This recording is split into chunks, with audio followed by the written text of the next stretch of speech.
आदाब, मैं मुमताज आलम। रेज़े में बात करूंगा पार्लियामेंट के करीब जो जामा मस्जिद है, उसकी तारीखी जामा मस्जिद है, लेकिन अब उसके दस्तावेज भी जो उसके जिम्मेदार हैं उनसे मांगे गए हैं कि इसके कागजात दिखाए जाएं कि आखिर इस मस्जिद की क्या तारीख है और ये मस्जिद किसकी प्रॉपर्टी है।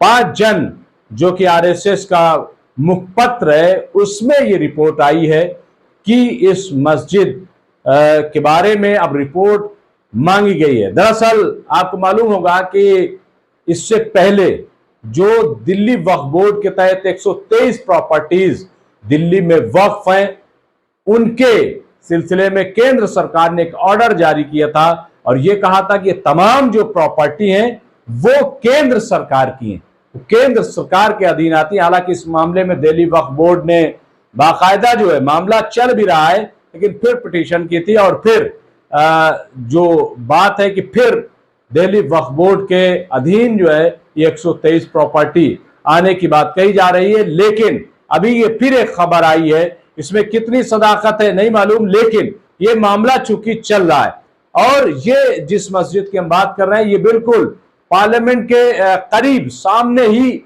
ये मस्जिद है, कदीम मस्जिद है और यहाँ पे बड़े पैमाने पर लोग नमाज अदा करने के लिए आते हैं, खास तौर से जो वहाँ ऑफिस में लोग काम करते हैं, चाहे पार्लियामेंट में काम करते हों या दूसरी जगहों पे, और खास तौर से यहाँ पे सियासी लीडरान भी नमाज, जो मुस्लिम लीडरान है वो अदा करने के लिए आते रहे हैं। और जब पार्लियामेंट चलती है तब यहाँ पे कुछ ज्यादा ही सियासी लोग नमाज पढ़ने के लिए आते हैं। तो बहरहाल ये एक तारीखी मस्जिद है, बड़ी खूबसूरत मस्जिद है। अब इसके बारे में भी ये कहा जा रहा है कि ये मस्जिद 123 प्रॉपर्टी के तहत आती है और केंद्र के अधीन ये मस्जिद है।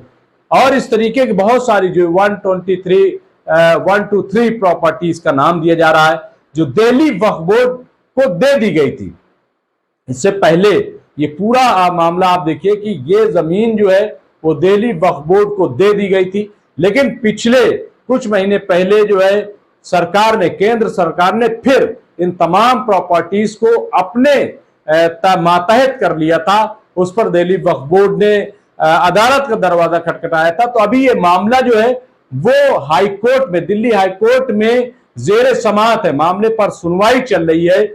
लेकिन हर रोज 123 प्रॉपर्टी को लेकर के इस किस्म की खबरें आ रही हैं। 5 जन ने यह लिखा है कि दरअसल ये केंद्र की प्रॉपर्टी है और इस पे कब्जा किया गया है। 123 प्रॉपर्टी के जहां तक ताल्लुक है तो ये प्रॉपर्टी जो है वो आप ये कह सकते हैं कि इसमें कहीं कब्रिस्तान है, जिसमें कि दिल्ली का कब्रिस्तान भी शामिल है, और कहीं पे मस्जिद है, कहीं पे दरगाहें हैं। तो इस तरीके की ये प्रॉपर्टीज है और इसीलिए इसको दिल्ली वक्फ बोर्ड के हवाले कर दिया गया था। अब जबकि बार बार ये बात सामने आ रही है कि केंद्र सरकार इसको एक्वायर कर रही, केंद्र सरकार अपने तहत इसको ले रही, तो इसके पीछे इसकी मंशा क्या है और आरएसएस के 5 जन ने इस खबर को इतनी अहमियत क्यों दी।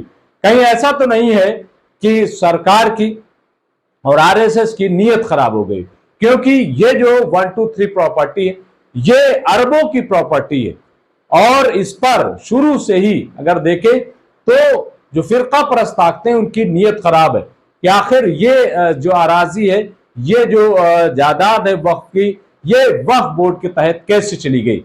ये तो हमारी, और यही वजह है कि आप देखिए कि बहुत पहले इस पर मुकदमा किया गया था और मुकदमा जो है वो दिल्ली वक्फ बोर्ड के हक में भी आया, लेकिन इसके बावजूद ये मामला जो है वो चल रहा है। तो अब ये जो पार्लियामेंट के करीब मस्जिद है इसको लेकर के भी सवाल खड़े किए जा रहे हैं।